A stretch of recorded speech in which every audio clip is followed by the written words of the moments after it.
I got to mention one thing too. All right. You want to mention it right now off the top Yeah, before I'll I mention ask it you about right off. golf? Somebody reminded me today, but they were wrong on the anniversary. They said 30th anniversary of your one of your greatest moments. They didn't say what it was, and of course it was tip-toed ball throwing on Oh, March wow. 2nd. But it was March 2nd, 1991. It wasn't 93. I said maybe you took out the two COVID years because there wasn't sports anyway. But today is the monumental 30th anniversary, which we don't really celebrate. If somebody wants to not ignore, if somebody wants to ignore it, they can. But Pat was trolling somebody, people decades before social media there was existed. no Twitter. There was no Twitter. The thing about that column, which became famous, was the shot at women's basketball, obviously. But my lead on it was ripping Clem for being like Tariq Aziz trying to talk. Tariq Aziz was the main spokesman for Saddam, and he was on TV every night during the Iraqi War, telling us lies about this. And Clem, that was a disappointing year for the Gophers, 91, and after they'd been to the sweet final eight the year before, and Clem had all these stories and why they couldn't win any road games and stuff. And I mean, it wasn't a serious attempt at journalism because I compared one of my all-time favorite coaches to the chief spokesman for Saddam Hussein. So that was not too that Well, that since we that since we started down this path here, by the way, the women's Big Ten tournament yes. started Ooh, yesterday. Somebody might want to nudge the Gophers and our guy Chip Scoggins. I just saw a ooh, tweet.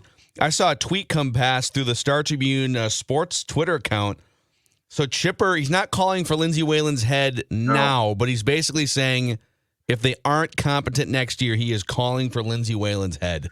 I tweeted this out just this morning when I saw Chip's great column. I said,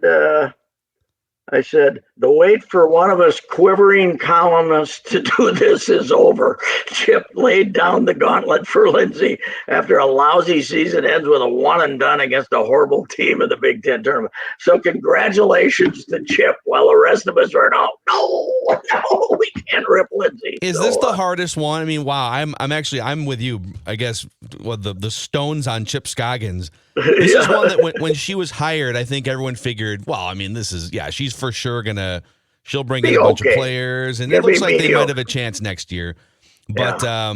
is this you try to maintain some separation as Mm-hmm. journalists, right? The subjects that you cover, you never know when you have to turn on them and tell the Yes. truth. Is this the Yeah. hardest one though because it's It Lindsay? might be. I was trying to think. It might be the hardest. I mean, there's another one taking place right now that you're going to have to wonder about too. It's not as big a deal as women's basketball, but baseball.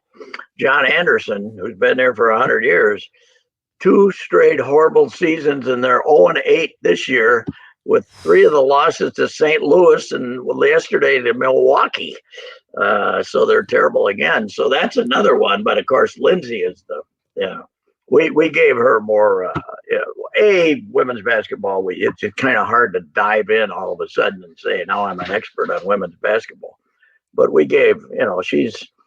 Everybody says Ben Johnson's going to get 4 years. He probably will. But Lindsay's, this is five for Lindsay, and this had to be written. And congratulations, Chip. You put yourself out there instead of the rest of us big wussies.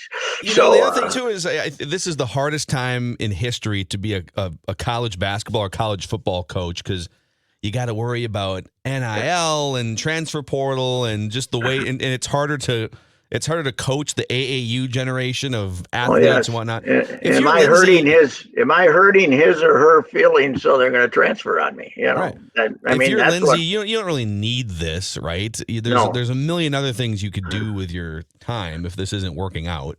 but yeah, I don't know. But she got she probably would have won another half dozen games if Scalia hadn't transferred. Hmm. But Scalia, you can't blame her. She's at Indiana, the number two team in the country. So, or they were second or third. She went down there. She's not a star for them. She's not a starter. But with all these freshmen coming in, you needed a kind of a senior to lead you and show you. And she bailed out. And That's what you're bringing up. Is we brought that up a couple of times here. Is if once you're bad, it's a lot easier to get worse than it is to get better in this in the modern time. Because who's okay? I think the kid from Cherry, Minnesota, the really good guard, is going to commit to the Gophers today. But what happens? we know how those commitments work here. Even after the guy signed, he'd bailed. So it's yeah, it is a horrible time to be a coach of a non powerhouse program. That's for sure. Yeah. And the other, I think, don't you think the reason for no NIL money here is that, yeah, but it's a pro sports now, and those teams are getting, they're basically fighting you for the corporate dollars that would help with an NIL program. Right? Yeah, well, so I have a dumb question for the Alabamas and the whatever, just the top USCs or whatever. Where does the bulk of NIL money come from? Does it come from rich boosters? Does it come from corporations? Do we have any data on this? I don't think it's much corporations, but it's got to be, it's got to be the corporation that has one person running it, who can doesn't have to go to a board of directors or something. That, okay, we want this kid to be on Instagram telling you to get his insurance from us.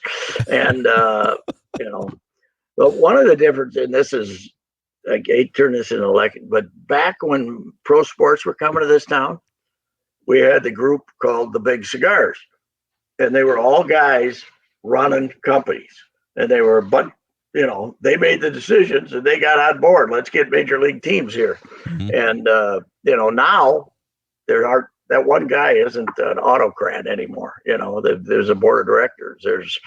There's a lot of things you have to serve, diversity and everything else. You can't just say, we're going to throw our money into trying to get some baseball team to move to Minnesota. So yeah, it's interesting because at some point, if you're the Gophers basketball team, you're gonna have to pay $500,000 for a big time player. Like you can't just say we're gonna close the borders and keep the best recruits in state. Well, that's gonna cost you money. You want the next Tyus Jones or Trey Jones? You're gonna have to do it legally. Although the NCAA is pretty much just blinded their eyes now, right? They're not. Yeah, they created this. They said, "All right, NIL, open the floodgates," but we don't really have any actual structure You can't use it in recruiting, was what they said. You can't use. Oh, really? Okay. There's 100. Paige Beckers is still making $200,000 a year, on more than that she was making last year on the Instagram, but you're going to compete with that when you can give her zero. How do you not use it in recruiting? Yeah, that's right. The most absurd thing. Yes, hey, Gino Ariema walks in the room. Now listen, we can't promise you anything. No, that's true. Say, before we got on this tangent, you brought up the PGA Tour. Yes. New rules for next season. For the audience that doesn't know, they announced yesterday. I don't know if they announced it, but it leaked out yesterday. It leaked out, yes. So it's going to be more of an organized effort to put together designated high-end events in 2024, in addition to the majors, in addition to the FedEx Cup playoffs. 8 designated events in 2024 will consist of fields featuring 70 to 78 players with no cuts and heightened prize pools. So you'll play all 4 rounds, even if you're shooting 78 every round. Yes. And these smaller designated event fields are supposed to essentially make it so that that the top 50 players in the world are all going to be on TV for 4 days for all these events. Yes, and it's obviously a 100% reaction to live, trying to keep the money there. And the no cut thing is, to me, that's the most controversial thing of it all. That is going against everything the PGA Tour has stood for, right? You got to show up and play every week. You got to be. Dustin Johnson showed up here 2 years in a row and missed the cut. Now the second time he did it on purpose. He hit it in the water because he wanted to go home on 18, but he didn't admit that. But everybody who saw it knows what he was doing. But it really puts these other tournaments in a bind. I think if you're, I mean, 3M's throwing $6 million into the pot out there. I think they're paying to have that tournament. Now, it might be a little lower than that, but and now all of a sudden, who are you going to get to play? 25 or 30 of the guys in Live are the guys that you would have had playing here. The bottom half of Live is the guys you would have had playing out here. And now you're pretty much announcing that you're lucky if you get 3 of the top 50 players, because they're all going to be playing in these designated events. So right. So that's the question here: is the designated events are going to be a blast? Fantastic. Yeah. But are you creating 8 amazing events at the expense of 15 or 20 other events now being essentially not meaningless, because it's not meaningless to those players who are trying to climb up the. Is Rory McIlroy going to play? So this is the problem. 8 designated events, and I actually like this, but 8 designated events, 4 majors, that's 12. If you play the 3 FedEx Cup playoff turn, if you wind up making it through, that's 15 events plus the players. Mm-hmm. So if you're Rory, are you going to play? And he's going to play Dubai every year, so that's 17. Yeah. Is he going to play more than 17 tournaments? Well, in he a year? usually plays 2 or 3 others in Europe. I think last year he was number 1 in both, right? Wasn't he number 1 in both at one time? Wow. Last year in the point. So he plays some over there. But yeah, it's I don't know. The guys like Hollis Cabner, who promoted golf here so well for so long, got upgraded from the senior to this tournament. I bet he and now they basically put the screws to you. So it's and he also has the Valspar in Tampa, which is going to be it's a non-designated event. And I think he has the Wells Fargo in Charlotte too, which I don't know if that's one. I don't think that's designated either. What if we allow the Live players to play in non-designated PGA Tour events to heighten the excitement? Why not? Yeah, why not? That would be we're supposed to be banning them, but it's a partial ban. You can't play in the 8 designated events. Yeah, but you can come and play Dustin Johnson. You want to come and That's not a bad sabotage your idea. second round at the 3M to make. Yeah, because the Libs, I think, it's only got like 14 events or something. So, hey, if you want to come over, but guys, it's an open house because I'll tell you one thing: the guys that are promoting all these secondary tournaments now, they're basically made them secondary tournaments, are going to have to bite their tongues. I can tell you that. I don't know who's going to come out and blast them. It won't be Hollis. He's too much of a politician, but. This is not a good thing for the 3M Open, that's for sure. It's what the other thing they did, they really smart. Remember the first year they had it, they went and got all the college guys. They got Hovland, they got Morikawa, and they got the guy who went to Live, Matthew Wolff. Yeah. But now everybody's doing that too.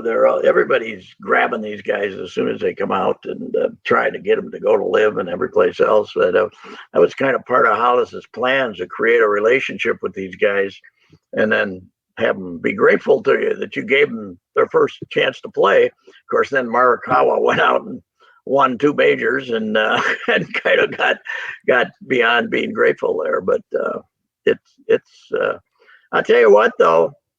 It was watching. I watched more than Nissan than I've watched a golf tournament in a long time. It was great. The Sunday was great.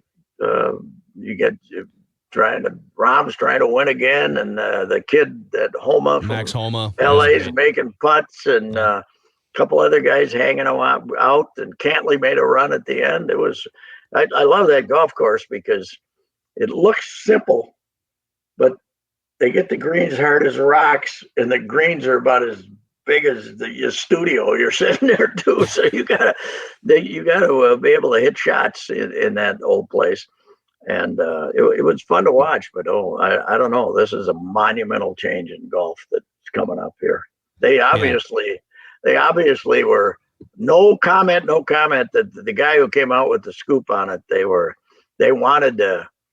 to sugarcoat this at some big press conference at the Players, probably, right?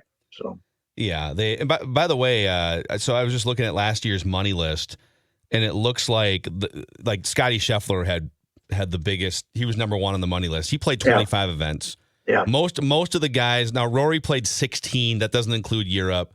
Yeah. Most of the top players who are the best players in the world are playing between 20 and 25 events. So even if they do play in the 8 designated, the FedEx Cup playoffs, the players and the majors, they're going to play another 5 or 8 tournaments. But maybe not the weeklies. You know, they may, as you say, it might be they might go to Asia. It might be here.